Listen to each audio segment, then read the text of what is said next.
안녕하세요. 골드만삭스입니다. 오늘은 프랑스 혁명, 1789년 프랑스 혁명 이때의 한 인물인 미라보 백작, 그 다음에 라모트 부인, 요 두 사람에 대해서 알아보겠습니다.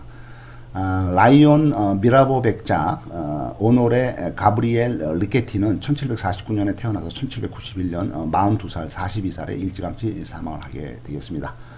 1789년에 프랑스 대혁명이 있으니까 1791년에 사망했으니까 프랑스 대혁명 2년 후에 처형이 된 거죠. 42살에.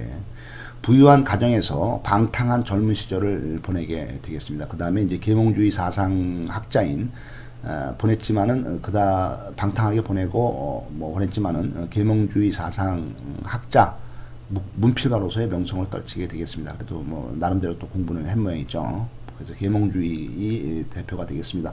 1789년에 40살이 되었을 때 프랑스 혁명이 발발을 하자 제3신분인 평민 대표로서 국민의회 성립에 참여를 하고 매진을 하게 되겠습니다. 박식하고 아는 게 많죠. 그 다음에 능란한 웅변으로 삼부회의의 지도적인 인물이 되어서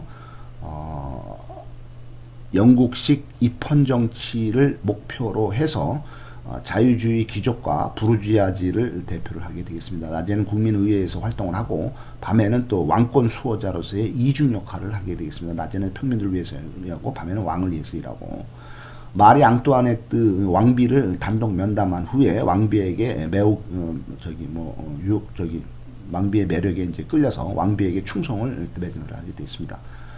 네 개의 적이 급속히 다가온다고 왕비에게 마리 앙뚜아네트에게 경고를 합니다. 첫째는 세금, 그 다음에는 파산, 어려운 거죠. 공궁, 겨울, 이런 적이 다가온다.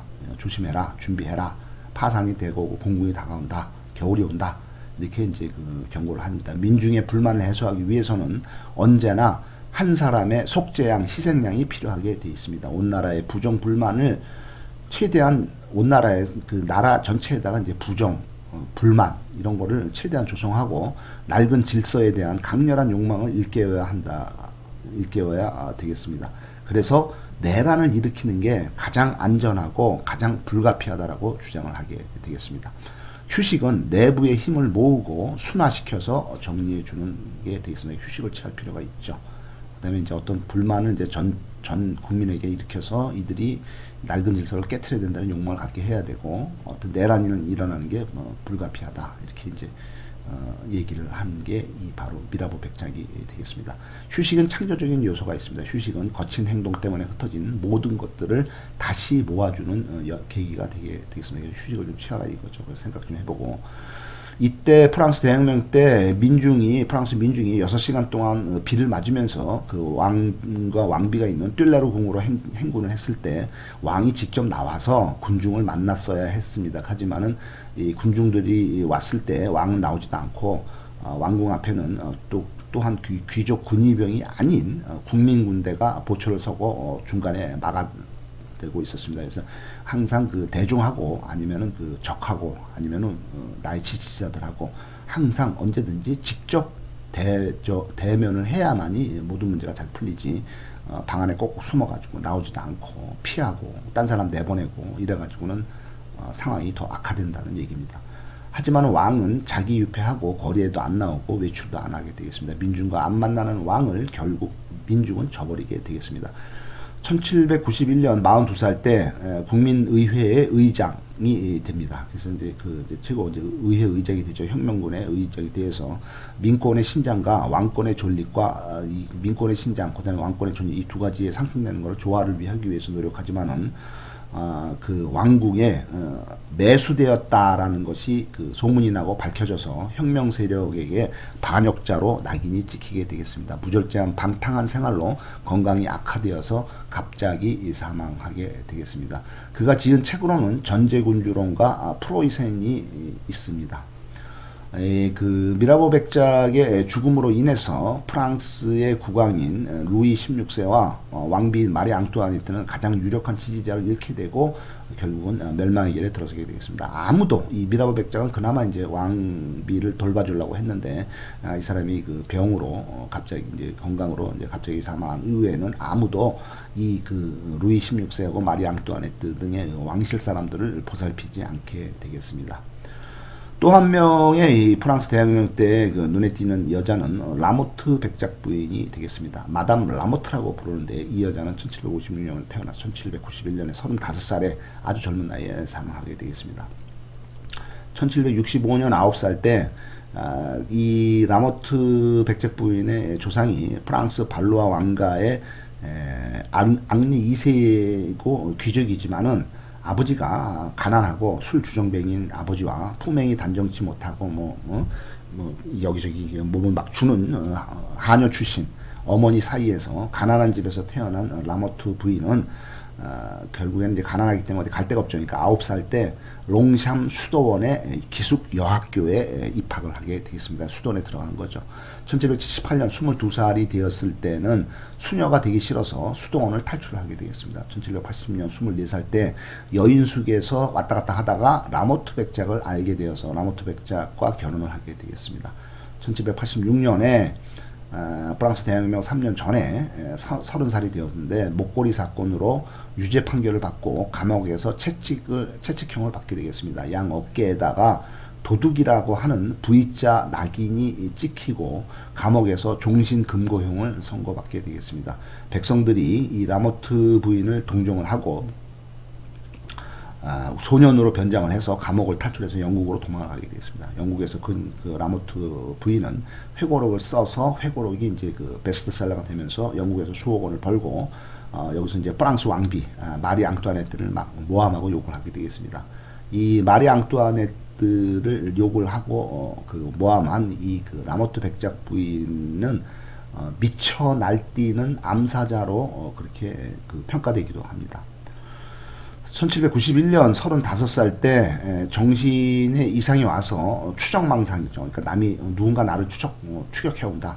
누군가 나를 미행하고 나를 쫓아와서 나를 뭐 해코지한다라는 추적망상, 정신 이상으로 인해서 발작을 일으키고 결국에는 35살 젊은 나이에 창문에서 떨어져서 죽게 되겠습니다.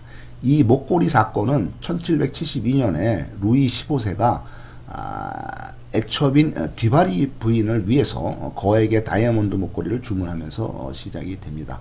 루이 15세의 애첩인 이제 뒤바르 부인이죠. 1774년에 루이 15세가 천연두로 사망을 하고 뒤바르 부인이 왕궁에서 이제 추방이 되자 이 그 목걸이 주문은 계약은 무효가 됩니다. 보석상은 보석을 마리 앙뚜아네트가 팔려고 하지만은 마리 앙뚜아네트가 이를 거절하게 됩니다. 1785년 10년이 지난 후에 이 라모트 부인 짠이라고 하죠. 이 사실을 알게 되고 사기를 그치게 되겠습니다.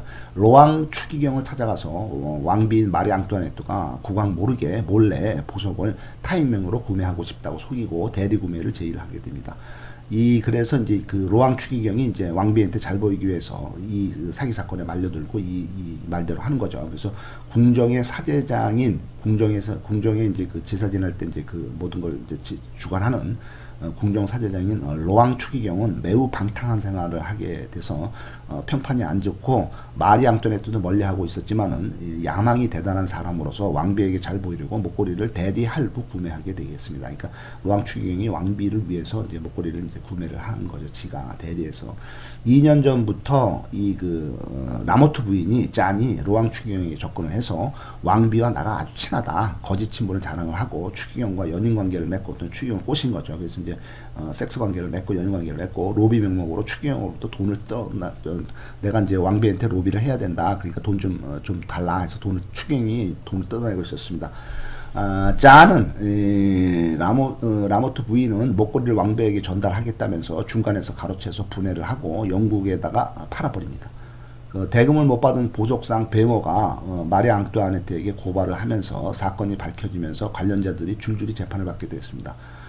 대단한 바보인 그 로왕 추기경은 무죄가 선고가 되고 대단한 사기꾼인 라모트 부인 짜는 유죄 판결을 받게 되겠습니다. 문제는 결백이 밝혀진 왕비는 전혀 이제 관여도 안 됐지만은 어떻든 그 왕비를 위해서 왕비가 목걸이를 샀다 뭐 이런 그 비싼 목걸이를 샀다 이런 그 악소문. 왕비가 워낙 이제 프랑스 사람들이 보기에는 프랑스 주민들이 보기에는 왕비는 이제 그 오스트리아에서 온 그 합스부르크 왕가의 그 마리아 테레지아의 딸이고 그다음에 이제 신성 로마 제국의 그 황제 카를 6세의 딸이고 그다음에 합스부르크 왕가의 그 귀족이기 때문에 이방인이죠. 딴 나라 사람이죠. 그러니까 프랑스 사람이 보기에는 오스트리아 사람인 그 마리 앙뚜아네트 왕비에 대해서 그 좋지 않은 감정을 갖고 있었는데 왕비가 이 목걸이 사건은 전혀 관여가 안 돼 있고 이 그 라모트 부인이 사기를 쳤고 그 다음에 그 로왕 추기경이 이에 놀아났고 뭐 그런 것이 다 이제 밝혀졌지만은 그래도 프랑스 시민들은 왕비가 목걸이를 샀다, 왕비가 사치를 했다. 우리는 굶어 죽는데 왕비는 비싼 목걸이만 사고 다닌다 하고서 시민들이 이를 믿지 않고 왕비를 의심하게 됩니다. 왕비가 자신의 잘못을 두 사람에게 뒤집어 씌웠다 이렇게 또 시민들이 생각을 하고 왕비를 미워하게 됩니다. 이래서 그 프랑스 왕실과 왕비의 체면과 권위가 땅에 떨어지게 됩니다. 오스트리아 출신 프랑스 왕비 마리 앙뚜아네트는 가장 음탕하고 비열하고 음흉하고 압제적인 여자로 낙인을 찍히고 그 사치 돈을 막 쓴다 이거죠. 왕실에서 사치로 인한 프랑스 재정 파탄의 주범으로 비난을 받게 되겠습니다. 따라서 악질적인 비방의 독이 한 방울이라도 여론이라는 혈액 속으로 들어가게 되면은 여론 형성이 되면은 나중에는 별거 아닌 그 사소한 그 비방이 여론화가 혈액 속으로 들어가서 여론화가 되면은 나중에는 아무리 현명한 의사라도 아무리 의사가 고치려고 해도 손을 쓸 수 없는 큰 병으로 변하게 되겠습니다. 그래서 이제 루이 16세와 마리 앙투아네트가 결국에는 멸망하는 계기가 됐다는 얘기가 바로 되겠습니다. 감사합니다.